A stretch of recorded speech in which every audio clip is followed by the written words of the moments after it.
star. Our next two speakers are both prominent and exceptional political consultants. Both of them appeared on virtually every major news and cable network, and their guidance and work has impacted both races nationally and internationally. Mr. John McLaughlin has worked professionally as a strategic consultant and pollster for over 30 years, and during that time he's played an important part in helping win some of the toughest elections in the nation. His political clients included former presidential candidates Steve Forbes, Thompson, former California Governor Arnold Schwarzenegger, former Governor Jeb Bush, and 22 current and former United States senators, and almost as many current Republican members of Congress. Internationally, John has done work for Israeli Prime Minister Bibi Netanyahu and the Conservative Party in the United Kingdom. By the way, United Kingdom, that's just where Boris Johnson just went, and they're in the process of successfully concluding Brexit. He's also, he frequently appears on TV. John's also a frequent guest on prominent radio talk shows across America, and his articles have been published in a wide range of publications, including National Review, Middle East Quarterly, Campaign, Quarterly Elections, Polling Report. No matter how busy he is, he always makes it a point of being at CPAC every year, and I would like to think that because he comes here every year, that his most current, most important political client, Donald Trump, there was this relationship that was started here. He's also been quoted and tweeted about as one of the most trusted advisors and pollsters to the president. In addition, joining John is another man whose impact on politics also spans the globe. Mr. John Brabender. He's a well-known Republican media consultant whose clients have included presidents, governors, senators, professional sports franchises, Fortune 500 companies, entertainment and gaming resorts, not-for-profit and healthcare organizations. John's company, Brabender Cox, prides themselves on helping clients win tough elections, solve tough problems, and move polling and market share numbers. The American Association of Political Consultants noted that from 1998 to 2008, that Brabender Cox was honored with more creative awards than any other political media firm in the country. Both presentations will give you some interesting perspectives and insights as to what has happened and what's going to be happening. With that, I'd like to welcome John and John. Thank you. So, before they'll get the PowerPoint up, but in the meantime, not to delay you, so when we get to the numbers, as Bill already mentioned, 2016 was a historic election, and I was lucky to work for President Trump, and I've known him for years. But my favorite President Trump story is in December 2016, after the election. Some of you may have heard this if you heard me speak about it, but 2 days before Christmas, I get a phone call from then President-elect Trump, to which I was stuttering a little, because I said, I now have to call you Mr. President. And he thought that was pretty funny. And he says, I just want to call you because I want to say thank you, and it was a huge victory. And I said, well, at least we didn't make you pay for a landslide. To which he was like, no, it was a huge victory. And I said, no, it was only 78,000 votes out of 139 million. It was a record turnout. But it was only 46,000 in Pennsylvania, 22,000 in Wisconsin, 10,000 in Michigan. It made the difference. And he says, well, it was a big electoral victory. And I said, not really. I said, Obama had more electoral votes when he won in 2012. So I had this silence on the phone. There was this silence, and I said, but Mr. President, this was a historic victory. No one else has ever beaten the Republican establishment and then gone on and beat the Washington establishment in history, except maybe Andrew Jackson. And he says, Andrew Jackson, probably 1838. I said, no, 1828. But when you go into the Oval Office, next to President Trump's desk, on the right-hand side, is a portrait of Andrew Jackson. To which I was very glad I didn't tell him that Jackson won 2 duels. But the point of that was, his election was a big exception in American history. No one has come from outside the political establishment and actually taken over a party, beat their political establishment, and then went on to beat the Washington establishment, which is really framing, we've gone from this major 2016 historic election into a 2020 election that is going to be equally, if not even more historic. Because when you think about it, we go Thursday, I saw him, and there was a group of us that saw him in the Oval Office that we were talking about, and here he is. He was impeached.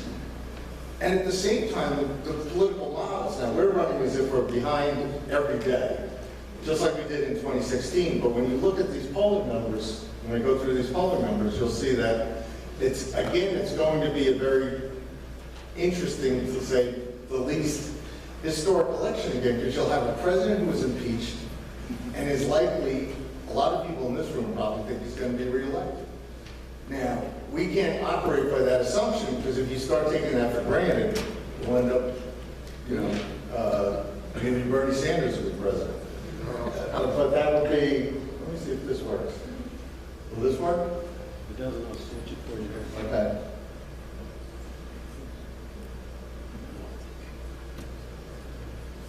Very nice.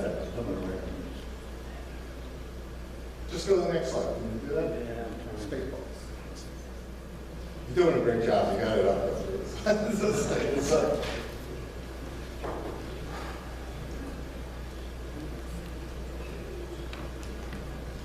John, don't worry. We're working out all the technical I was difficulties. saying, thank you for going first.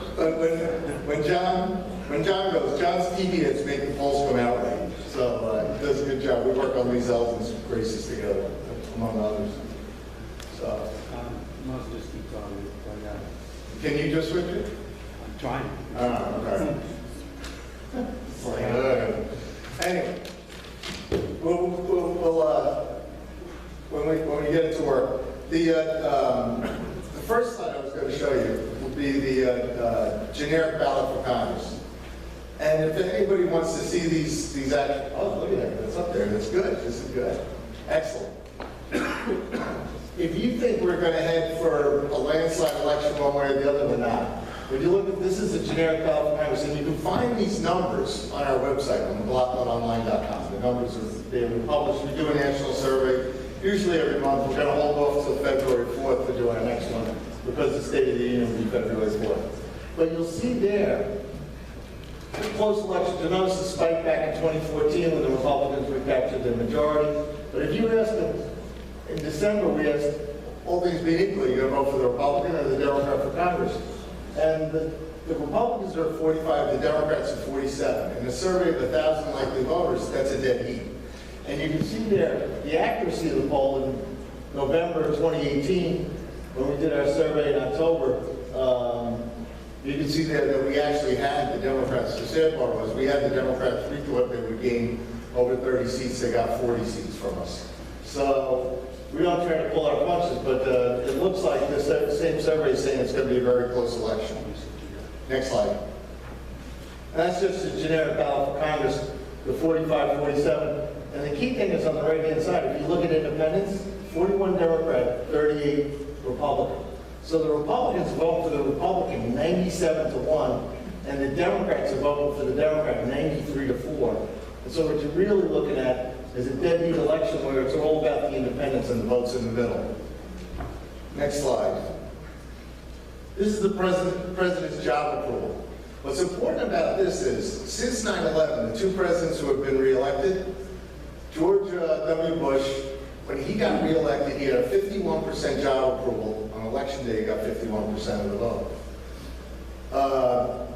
In 2012, Barack Obama, after Hurricane Sandy, even though he was a little underwater, he recaptured on election day, he had a 51% job approval. He was reelected 51%.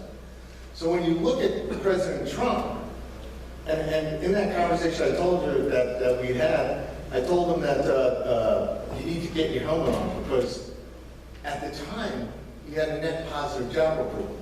He was he had a 47 to 41 Java pool, and he said to me, have you ever seen that? Have you ever been positive before? Because the whole election in 2016 with Hillary Clinton was fairly negative. And I said, no, but you're net positive, but get your helmet on, because the Democrats will not let you get over 50% Java pool. Because if you get over 50% Java pool, you will get reelected. And you can see here that this is a Java pool, and you can see that it was net positive after it was inaugurated. But then you can see the blue line there where the negatives were. That's doing healthcare. Big mistake to do healthcare first. That was like Stalingrad. There was a lot of us telling us he needed to do the tax cuts first and then have the money to grow. But then at times it's been net positive. You can see in the middle of 18. The other thing about this, what's different about this poll than the media polls, the media polls like Fox, they literally make it up. We use a voter list of known voters, and we model it after the 2016 election. And we only ask people who say they're likely to vote. Most media polls will have adults, they'll have registered voters, they call anybody that answers the phone. They don't use a voter list, they do random dials. And so what happens is usually they have Republicans, we were 33% in 2016 in the election, usually they have us below 30. At some number like Quinnipiac, they'll have it closer to 20 or 25 or something like that. And then, so they skew it by polling too few Republicans. The only one on the Real Clear Politics site that does like the voters is Rasmussen. And Rasmussen uses the 2016 model, and they're the ones who, you'll see here, actually we had the president stuck like in the high 40s through most of the later part of the year. But remember the date, September 25th, that's when the whistleblower story came out. The week before the whistleblower story broke, the president was over 50% on the Rasmussen polls, and he was leading Joe Biden by 4 points in national polls. And so all of a sudden, the whistleblower story hits, they revive impeachment. It's all about stopping the president from getting reelected. And I'll show you some numbers about that, but that's what the whole thing is about. Let's go to the next slide. And if you see here, you can see here Republicans, he's got a solid base given 86-14, Java approval, Democrats at 16-82. Independents were upside down, 38-61. But the independents actually, during the impeachment hearings, got better. We were doing better, particularly in the battleground states among independents. The more those hearings went on, the more people were like, this is not worth the time. Next slide. In the same polls, we've been asking, should President Trump continue to fight to change Washington? Remember, he's a historic president who was elected to change Washington. Although his job approval is below 50, they still don't like Washington. 50-39 in December, they said he needs to fight to change Washington. Independents agreed with that, 47-38. African Americans, 28%. Hispanics, 41%. Next slide. The current opinion of the U.S. economy, 66%. You'll notice the line, how it's gone from being close to being a blowaway. It's not a recession. 2/3 of the voters say it's not a recession anymore. Next slide. Is it getting better or worse? There was a little inversion when the press was saying it was going to get worse, that there was going to be a recession, but then people realized that the press wasn't telling us the truth and it was fake news and it got better. So the majority of voters believe it's going to still get better. Next slide. We asked it true or untrue. The U.S. economy is the only strong one in the world. It's growing at 2 to 3% a year, while Europe and Japan are lucky to hit 1%. China's in a recession. His policies have achieved great results. 50-32, the majority of Americans agree with this. They say it's true. And independents say it's true, 43-30. African Americans, 41%. Hispanics, 56%. Next slide. See, the reason they do an impeachment is they don't want to talk about the economy. They don't want to talk about the trade deals. They don't want to talk about low unemployment rate. And in fact, our friend Bert Bozell, who runs the Media Research Center, he did a study where over 90% of the TV news has been on impeachment, not on anything else. All things being equal, do you prefer free market capitalism or big government socialism? 60-16, the majority of Americans prefer capitalism over socialism. Notice the words. We say free market capitalism versus big government socialism. A lot of the voters don't know what socialism is. But when you tell them that it means more government, we don't like government.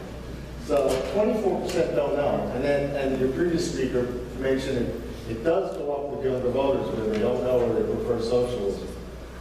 And the interesting part about the millennial voters, think about it. The Berlin Wall came down. 30 years ago. They don't understand.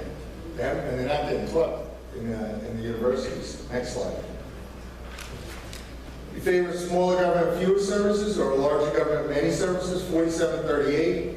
They favor smaller government. At times it's been over 50, but I don't know. Bernie's getting a little bit of a move, where it's at 38%. The Republican primary for president. Next slide.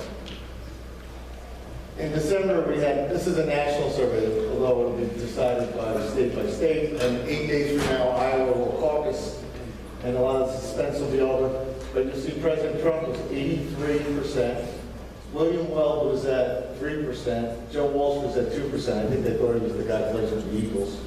But 11% was undecided. But look among conservatives, 88 to 0, 0 for Weld, that's a good sign. And Walsh at 2%. And the survey has plus or minus 3%. Those guys could be negative numbers. But there is no, for all practical purposes, there is no primary going on, which is a very good sign for our side. Next slide. This is the Democrat primary. If this was through December, and what's really interesting is, and I'll walk you through the numbers in December, you see Biden kind of like, this is national numbers, Biden kind of like peaked in after he announced. As soon as he announced, he was going down. And then you can see here, we had, in December 18th, we had Bernie at 17, Biden at 27, Warren at 15. But what's interesting, among the majority that are liberals, Bernie was first at 22. Just like conservatives decide the Republican primary, liberals decide their primary. And Bernie was ahead back then nationally in December. Biden was second at 21, and Warren was at 19. Buttigieg was at 9, was touching double digits with the liberals. But then you had African Americans. Their vote is the one holding up, because they're a quarter of the Democratic vote. They were holding up Biden. But as of today, 2 surveys came out yesterday, and I really feel the burn because, I mean, it's like, New York, and it's an important election. You talk about a historic election. I mean, you're looking at an election where in Iowa, the New York Times survey had Sanders yesterday at 25, Buttigieg was at 18, Biden at 17, third place. He's become like collateral damage on impeachment. Because when impeachment started, everybody got to see the video, our campaign even ran asked. So this video saying Reagan that he got the prosecuting part. Warren, she fell to 15. That was one of my, I got a phone call from the president in March. When he was asking me, who do you think's going to win this? And I'm like, it's not going to be Biden. He's going to fall. Although if he weren't to pull out Iowa or he pulled out New Hampshire, he'd probably be the nominee. But, you know, what you get back is he's too old and et cetera, and the corruption charges. Klobuchar's at 8 in Iowa. But in the New Hampshire poll, Sanders 29, Biden is down to 7, Buttigieg is at 17, Biden's down to 14. This is WPUR. Again, the likely vote is Warren at 13. So what you've got going on inside the Democrat primary is there's a socialist primary. It's like I like basketball, so I like NCAA metaphors. It's like a socialist regional going on between Biden and Warren. And the president back when he spoke, when he called me in March, he's like, what do you think about Elizabeth Warren? And I said, she's only at 4%, I don't think she's going to get it. And he says, oh, I hit her too soon. And I'm like, no, you keep hitting her. Then people realize she's not a Native American, her father wasn't a janitor, wasn't true what she said about when she lost her job. So she says things that aren't true. So she's been going down. And you got Bernie's leading her in the socialist region. Then you got the moderate regional where Biden was ahead, but he's losing support now to Buttigieg and Klobuchar. And so you got those 2 regionals are playing off, and then you got the African American vote and the Hispanic vote just hanging out. And you have a Final Four coming up where Bloomberg, because he's one of the richest men in the world, has basically said, I don't need to blame the regionals. I'm just going right for March 3rd. So he's out there waiting to see if Sanders or somebody else comes through other than Biden. So it's going to be a very volatile month starting next Monday night, and then 8 days later after that we have the Tuesday New Hampshire primary. But then, like I told Doug Shaw, I was like, Bloomberg's out there, and I told Doug Shaw, I said, the problem with the Democrat voters is they don't want to vote for your candidate. He's the pollster for Bloomberg. They want to confiscate his wealth. They don't want to vote for him. go to the impeachment slides. Okay. This was back in October. We asked them, should the president cooperate or not? Because of the Democrats, the way they set it up. The plurality of Americans back then said that he should not cooperate, 47 to 33. Let's go to the next slide. Do you think it's being done for political reasons or legal reasons? In October, they said political, 52-36. After the hearings, in December, 50 to 39, political. The majority of Americans think this is all about politics. Next slide. Do you agree or disagree with the following statement? And this was in October. This is October. Impeaching President Trump's a waste of time. The tax dollars will ultimately go nowhere, so the Democrats should focus on working with the Republicans to solve any issues, problems, rather than focusing on trying to impeach President Trump. 59% of all voters agree this is a waste of time and money. 33 disagree. Go to the next slide. We asked a similar question in December. Following the impeachment hearings is a waste of time. The Democrats are going to vote to impeach no matter what. The Senate Republicans are going to vote to keep Trump in office no matter what. Wait when it's over. 66% of Americans agree with that. 26% disagree. When you look at the independents agree 64 to 26. African Americans 50% agree. Hispanics 64. The majority of Americans think this impeachment is a waste of time and money, and they should be doing other things, like passing trade deals, lowering prescription drugs, working on infrastructure, etc., or even another tax cut. But the next slide. Trump is like a bull in a china shop. He breaks a lot of old ideas. He doesn't care.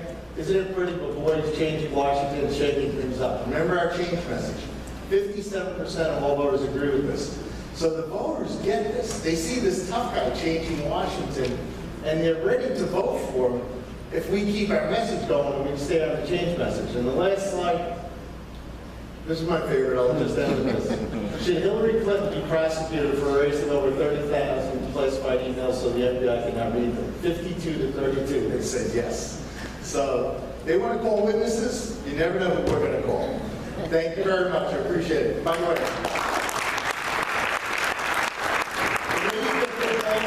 this is for somebody like John Brabender who wrote the TV list. So it's like, as I mentioned, we work for Congressman Sullivan together, and John's done a great job for him. And we work on other campaigns as well together. So thank you very much. Keep up the good work.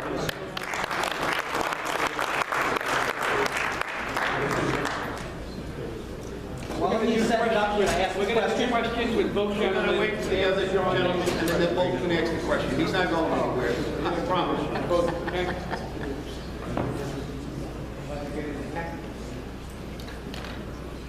If you create time,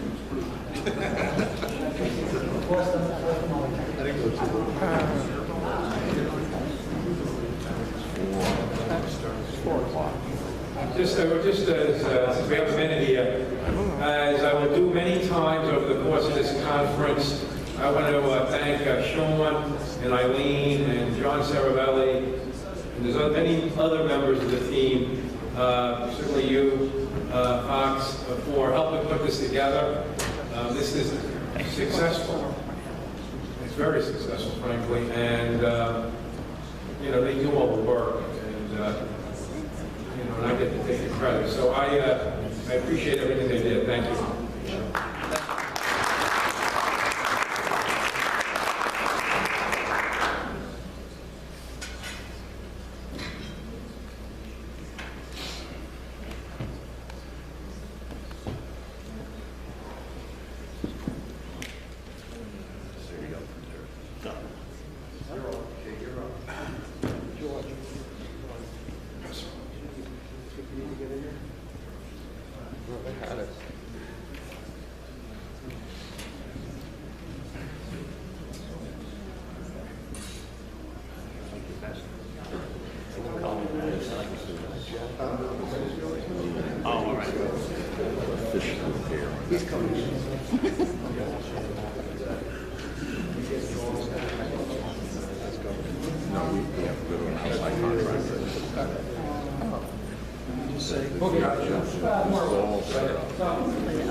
Well, first of all, I'm going to start by thanking you for letting John and I both be here and sharing some things.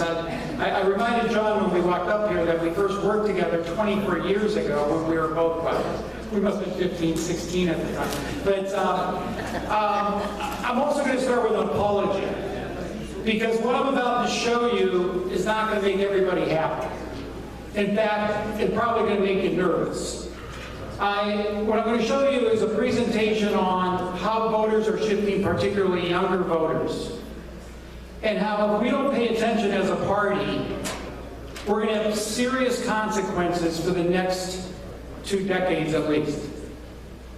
I've only shared this data, this presentation with people at the White House, the Trump campaign, the RNC, Mitch McConnell's group, and a few others. And this is the first state, thanks to Jerry asking me to do this, this is the first place that you're going to see some of these things. So, first of all, I want to start with something that might even just surprise a lot of you on the outset. In 2020, millennials and Generation Z will be the largest block of voters. Now, let me describe what millennials and Generation Z are as far as voting blocks. In the November 2020 election, if you're basically about 24 to 39, you're a millennial. If you're about 18 to 23 in this year's election, you're part of Generation Z. Next slide. And this is really a big problem. And here's why. If you look at the red lines, those are Republican voter generations, and they're going down. And if you look at the blue, which are Democrat voting generations, they're going up.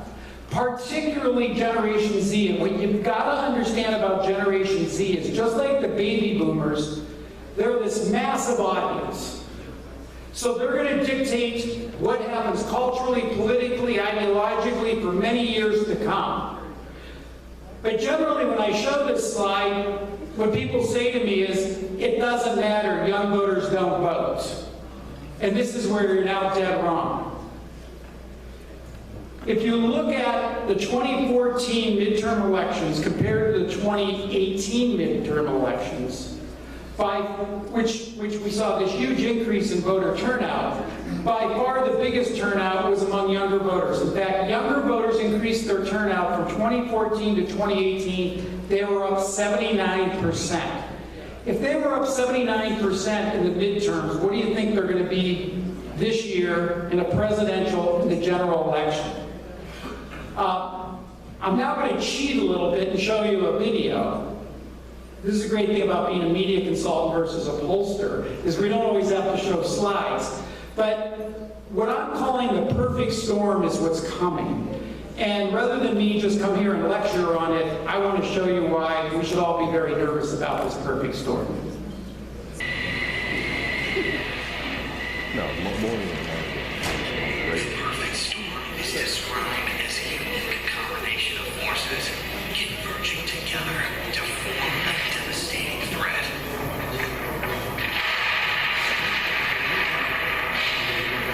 And right now, the perfect storm just might be headed Republicans' way. Today, 3 individual factors are simultaneously developing. When combined together, could signal a critical problem for the party of Lincoln for years to come. First is the rapidly increasing political engagement of younger voters, the so-called millennials and Generation Z. Second, a dramatic shift in video content delivery, as younger audiences are increasingly cutting the cord of traditional TV. Their content and political news digitally. And third, liberals and Democrats have gained an overwhelmingly dominant position in the delivery of content, reaching and affecting younger voters. In fact, an alternative conservative message is almost non-existent. Here are the undisputable facts. For recent decades, younger voters were relatively apathetic when it came to politics, following the news, and voting. Not anymore. 85% of today's millennials say keeping current with the news is very important to them. 70% say they follow current events on a daily basis. Almost half say they regularly follow at least 5 news topics. And younger Generation Z voters are even more tuned in and start to become politically active at an even younger age than their generational predecessors. But if you need more proof of just how engaged younger voters are, all you have to do is look at the most recent midterm election. The headlines tell the story. Younger voters turned out in state after state. In Texas, early voting among 18 to 29-year-olds was up a staggering 500%, and millennials' turnout in the highly targeted states of Arizona, Florida, Georgia, and Nevada reached record levels. And midterm exit polls revealed that 18 to 29-year-olds voted Democrat by a sizable 2-to-1 margin. And a midterm election study by Harvard University revealed only 21% of younger voters self-described themselves as Republicans. This isn't just an anomaly. It's a trend also seen in the exit polls from the 2016 presidential race, where Hillary Clinton ran far ahead of candidate Trump with younger voters.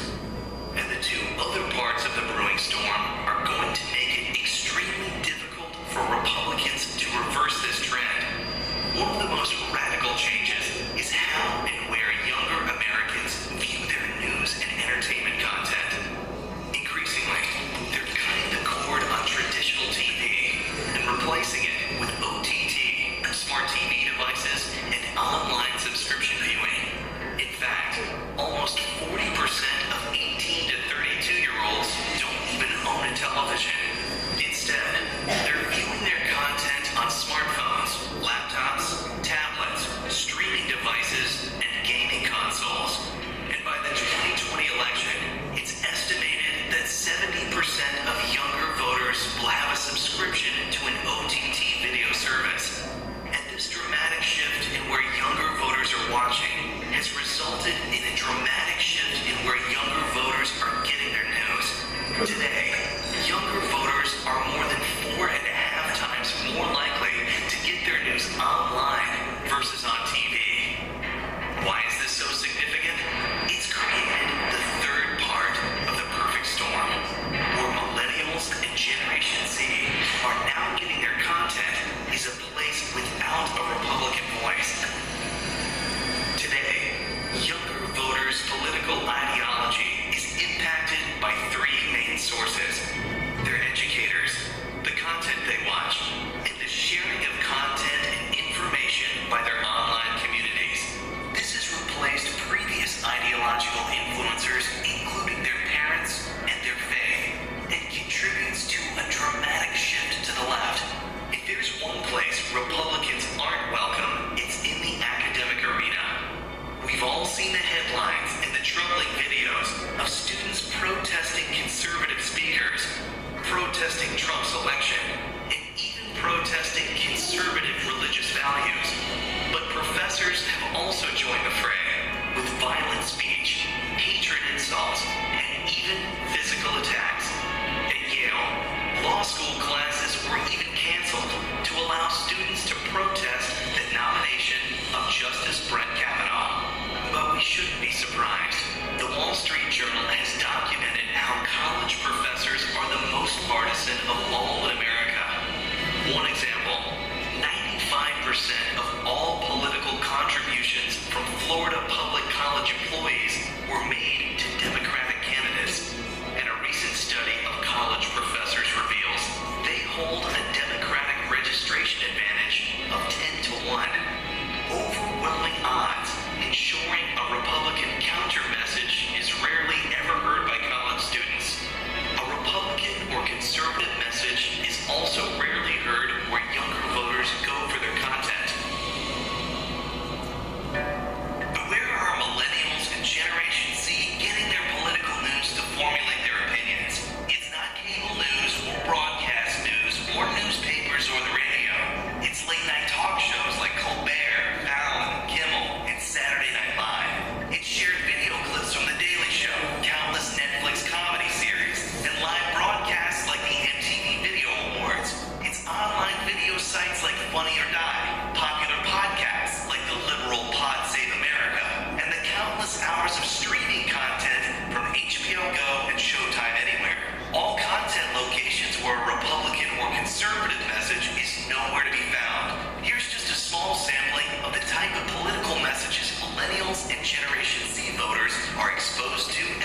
those clips at the end was over about a 3-week period. That is what millennials and Generation Z see about our party. And frankly, if I saw those and that's all I saw, which is all they do see, I'm not sure I would vote for us. So we got a problem, but there are solutions. So we're going to talk about a couple of these real quick. Next one. First of all, we need to better understand this generation. John McLaughlin said something earlier, it's really important. We don't always understand their context. They really don't think in terms of 9/11, by way of example. They think of the biggest moment in their life was what they call the Great Recession, not being able to buy a house when they want to, Parkland. I mean, what their context of the world is completely different than ours, and therefore they are very open to the whole idea of socialism. They have no reason not to be because they've never been exposed to a counter message. If you look at millennials, almost 50% are not white. Median age for white Americans, 55. Median age for Hispanic in this country is 27. 81% of millennial Latinos were born in the U.S., so they're Americans. They're culturally Americans, not Hispanic. And the majority of post-millennials are not white. Generation Z, the majority, over 50% are not white. Yet, what is the face of our party every Sunday on all the news programs? This is it. And collectively, these are a lot of our clients, and I'm not here to criticize them. I'm just saying among the most diverse generations in Americans' history, this is really what the dominant face of our party is. And I will say this, the party, particularly this cycle, has improved dramatically in the recruitment of women candidates, Hispanics, diversity and all these things. But we need to continue with that. If not, we're in trouble. So the next thing is there's this big attitudinal shift, and I'm not going to go into the study that was done, but what was more amazing to me in this thing was they broke out Democrats and Republicans on socialism and on climate change, on religion, all these other things, and it was amazing the similarities between younger Republican voters and younger Democrat voters. In fact, younger Republican voters were split 50-50 on whether socialism was a good idea. Not younger Democrat voters, younger Republican voters. And they were in support of aggressive actions on climate change. And the majority of Republicans thought free college tuition was a good idea.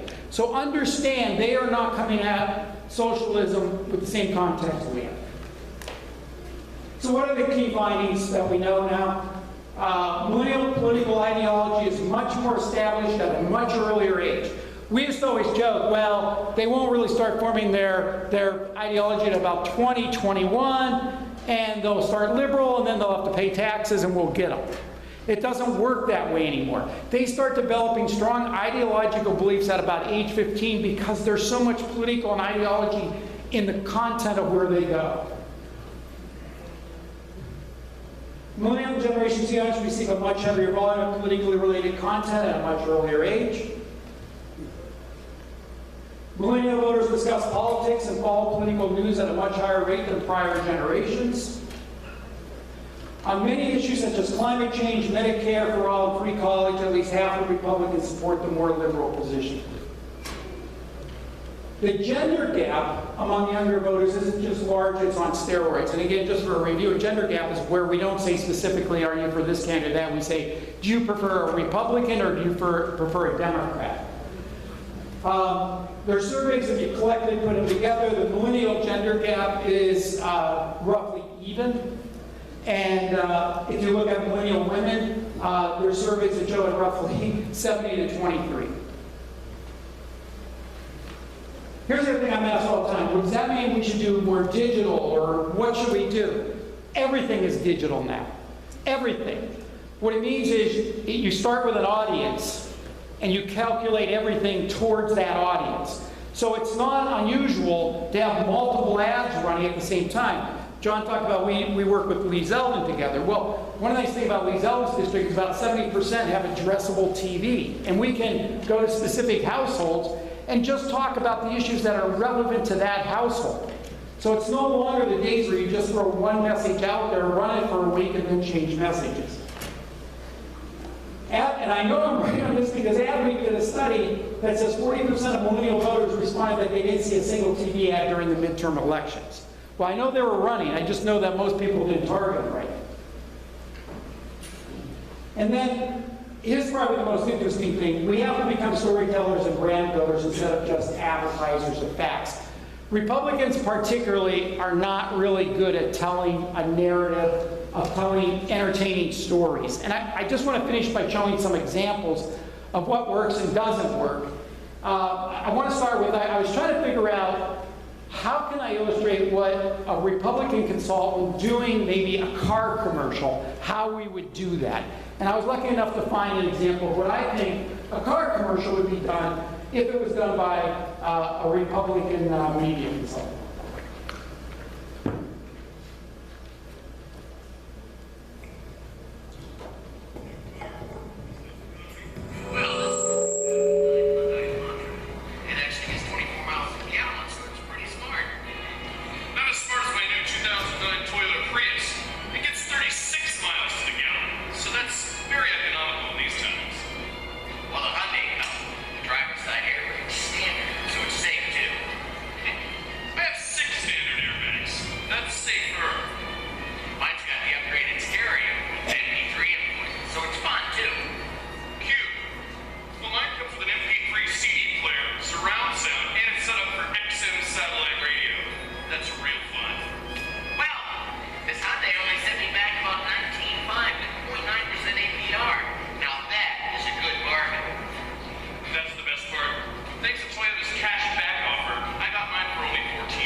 Stay there for 1 second, remember? But that is what we like to do. We like to hit you over the head with facts, and if you don't pay attention, we go negative. And that, that's sort of what that ad is. Go to the next slide. We, as a party, soundly criticized and I think rightfully, the Kaepernick ad. But what was interesting to me is when they did post-analysis of it, 65 to 30% of millennials approved of this. And yet we have to understand that context, that they see brands of having to get involved in politics, and they saw it as a very positive, inclusive ad, whereas we saw it as something quite different. Let me show you another Nike ad that's brand new. And again, think in terms of how they're good at storytelling, but they're also delivering a left-leaning message without it coming across as that.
It's actually very effective. Go to the next one. I'm going to show you actually an ad that somebody came to me and said, well, how would you position Donald Trump? We see him at all these rallies and so forth. And I was really happy to hear John say this because he is the president's pollster, to say that the change message is what works. And it was interesting.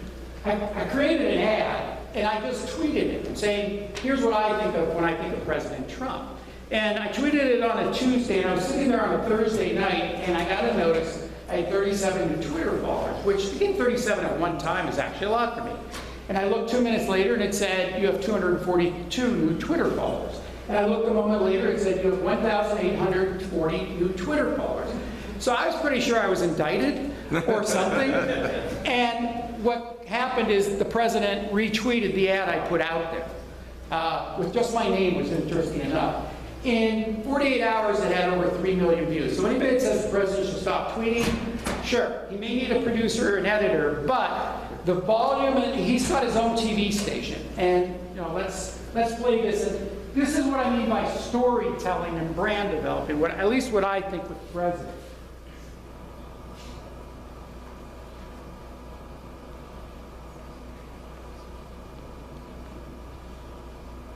You have to play it right.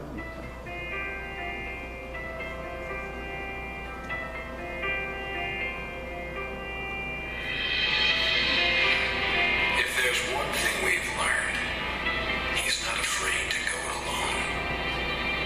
And he does what he thinks is right. That's called having the courage of your convictions. And despite some hoping he fails, and America fell along with him, he just keeps fighting on. You see, he didn't get in this for pats on the back, the attaboys, or to make friends. He got into this to make America great again, and all we're capable of. And boy, is he. Not just the strongest economy in decades, the strongest in the world. And he's made sure we're all sharing in this new American dream, and that we're keeping our promises. And instead of getting sand kicked in our face, we're now, once again, leading from the front, a swagger in our step, respect from our allies, fear from our enemies. President Trump has a phrase for all we've accomplished. He calls it just the start.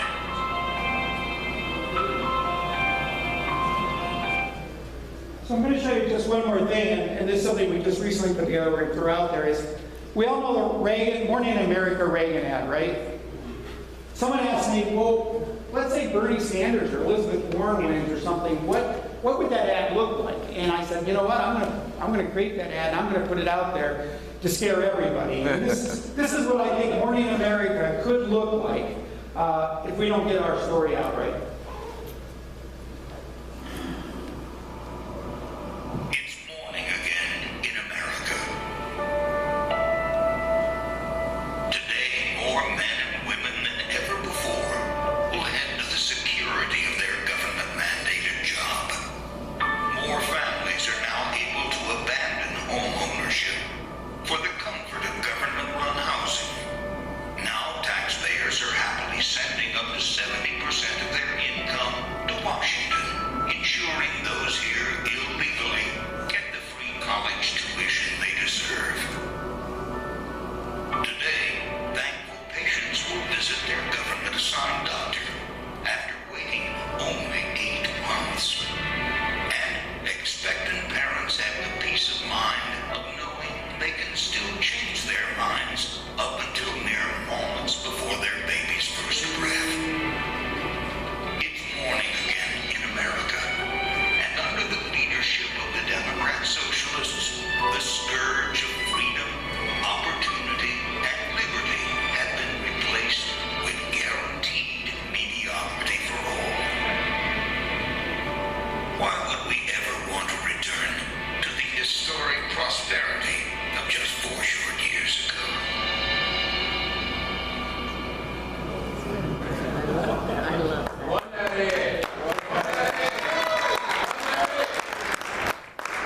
Let's hope we never see that, right? So, I want that. yeah, well, it might be out there. So, but thanks very much, Thurgood, and we'll take some questions. Yeah. Any questions? Now, John, I've watched the president. I've watched him for years go after the black vote specifically. Right. I'm thinking he's going to double the black vote. Am I nuts? He could double the black vote. When you have Van Jones in the White House talking about what he did, that's an indicator. When you have Kanye West and you got Candace Owens out there. Those are indicators. You know better than I do. Well, we did net 8 points better than Romney, but he hardly got any. But we only got 8% in the last election. Yeah, can he get to 16? Yeah, those polls I showed you, we're doing better. And every time you see a Democrat call him a racist, without any proof, just flat out call him a racist, that's what they're petrified, that we'll get someplace between 10 and 20% of the African American vote. And the president's going for it, and he's working for it. So hopefully you're right, we will, because that'll freak the Democrats out when President Trump gets reelected and he has 20, 25% of the African American vote. That would really be, you know, right now we're starting out that we want to improve on the 8% that we got in 16, and you'll see us working for it. Good, make it happen. Any other questions? Go ahead. A more traditional question about the faith community. I think in 2016, Trump carried the Catholic vote. Is he able to increase or stay at that level, or does he need more remedial work in order to attain that? Well, that depends upon, well, you saw it at the March for Life, he spoke, he gave an interview to Raymond Arroyo, and he was like, you know, talking, Raymond's on EWTN, so it was close last time, so we want to do better. And they're the swing vote. Catholics are swing vote. They're not, you know, they put Obama in office in 08, and they're a swing vote group that we have to, if we lose them, we'll lose, you know, we'll lose the White House, we'll lose more Congress. So, so we have to go after that vote. He's working on it too, so we'll see.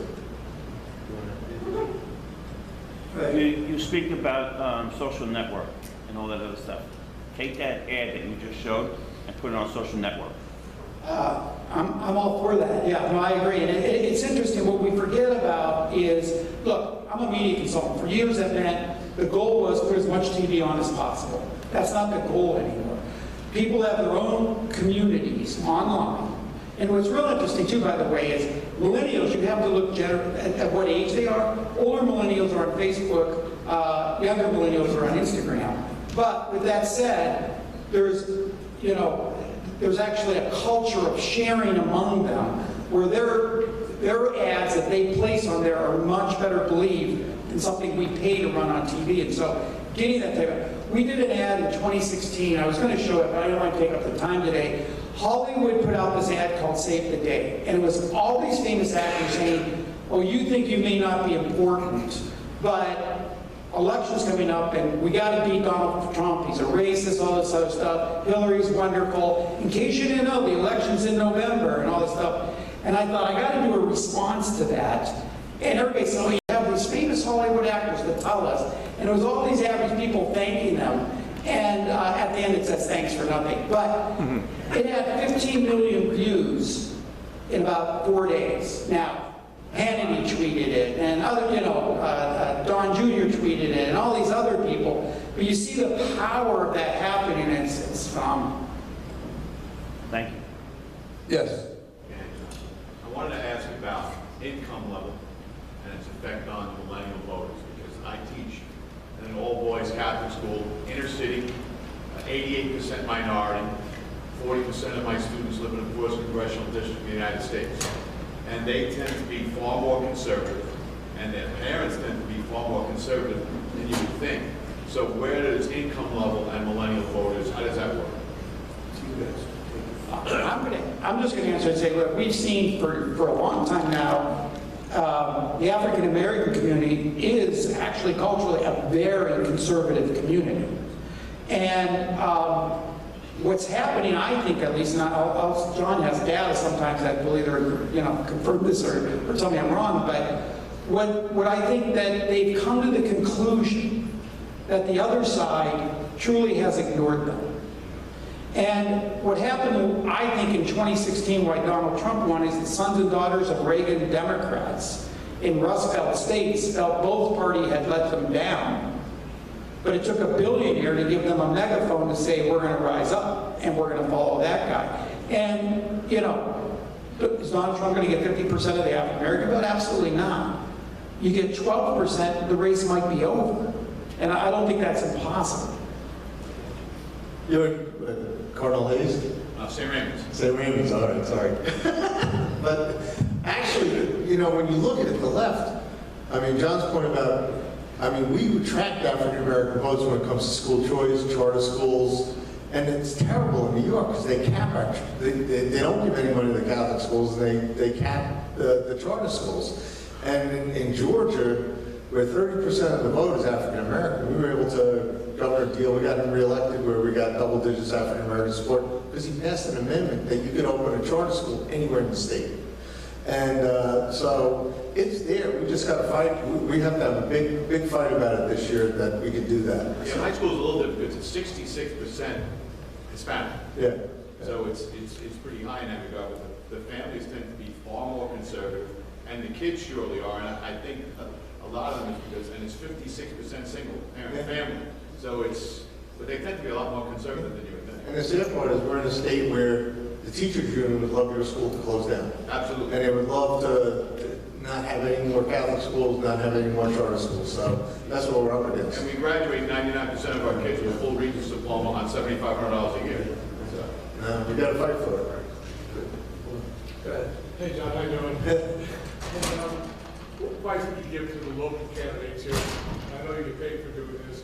A lot of this noise this year, the congressional races are going to be very competitive around here. Say, underneath all of that, TV, media, buying, and as far as messaging with Donald Trump, and just look at every race a little differently. Well, Bill, the president's going to create a foundation. And if you want, he's going to do, there's lots of places in the state, even though it's not a battleground state, he's going to do very well. So in places where he creates a foundation, you got to stand on his shoulder. Like basically, in 2018, Lee Zeldin got reelected against a well-funded, self-funded or whatever, because he was able to get his message out. His image has never changed. He's a veteran. He's the ads that John runs. You can see that he runs over and above what the president did. The president came into that district, went after MS-13, and they had the resources, etc. He was out Long Island. But Lee basically went a little above that because, in spite of the polarization, he's able to have his own platform and his own image on top. So you gotta, and John will be the first to tell you, you gotta define yourself and define your message so that it doesn't get lost in all the other stuff. Yeah, I was just going to say one thing. The digital space also is the real equalizer these days. You don't have to have a lot of money to get a message out anymore because you can so precisely target. And frankly, you used to have a big editing system, $1 million to edit all this stuff. There's kids who have, Adobe Premiere on a laptop creating great stuff. And so, you don't have to have the money you used to have to really get a geographic message out anymore. Any other questions? Yeah. We've been told the millennials favor legalizing marijuana, and that's the reason that the Trump administration has been very soft on enforcing federal law, because they're afraid of kicking the millennials. What would you think about that? Well, I'm not involved. John and I are not involved in the policy. Often at times I tell people that's substance. John and I are involved in substance abuse campaigns. But but actually, the problem you get is the content, like John pointed out in his study.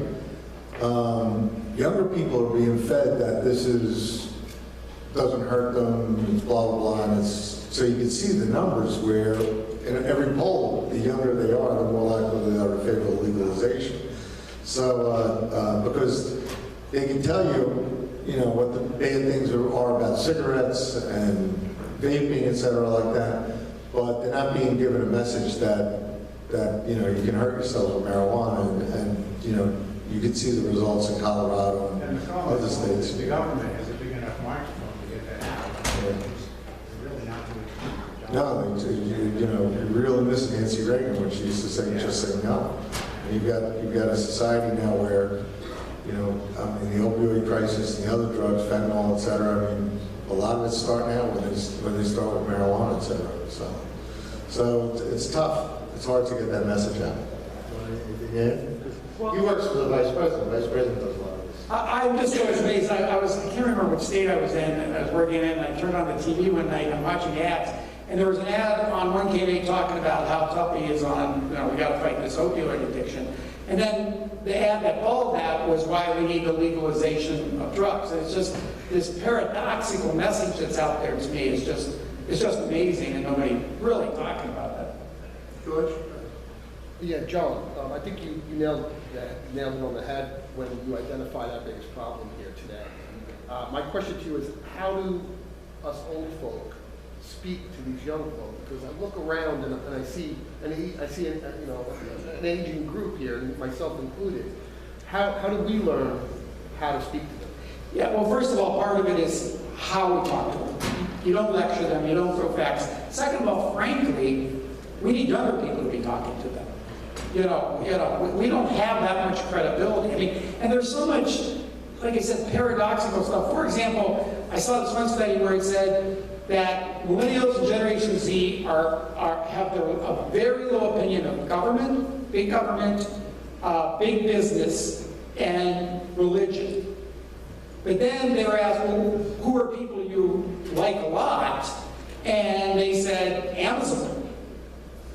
Find me a bigger business than Amazon. And then they said, do you consider yourself religious? And they said, well, absolutely, I'm remarkably spiritual, which is really something different. But they, so you just have to understand contextually, and that's, the video show, they've all been ingrained with this through a lot of public school education, through college, through their peers and so forth. We really have a lot of work, and and now the content on TV that they watch, we have no message, and we've got to fight that. Any other questions? My nephew is in Panama City Beach, Florida. He wore a 2020 shirt that said Trump on it. My sister was called into the school, the superintendent was there, said you can't do this, you can't wear this. The next day was a pep rally. At the pep rally, there was a lot of people that had the Democratic logos on their shirts and hats and what have you, and my nephew was left without anything. So my sister turned around, got on the microphone and said, Mr. Superintendent, I got 2 words for you, lawsuit. And she took pictures of everybody. Then the superintendent said, wear his hat, wear his shirt. And you're right, you have to reach out to the younger audience. Lawrence? We're going to bring you to an end, Lawrence. Yeah, go ahead, Julie. I work in a community that 68% is Hispanic. They're hardworking, more family-oriented, Christian, and pro-life. They even have this bumper stickers on their car. What does the president do to market that, to counteract the negative side they get with the immigration? Because they're really not socialists. They're fleeing socialist nations to come here. So what's being done to market that voter share that can vote this election? Well, I'll let John answer that, but I think there's a couple things we have to do. First of all, we have to find people in the Hispanic community supporting this president, telling the president's message, number one. Number two, as a party, I always laugh about this. So they say, yeah, we have a Hispanic outreach program. And I'll say, well, what does that mean? They said, oh, we're putting all our ads in Spanish. Yeah. Well, no, that's not a Hispanic outreach program. It's going in the community, delivering the message door to door, and we have a lot of consistency with that message.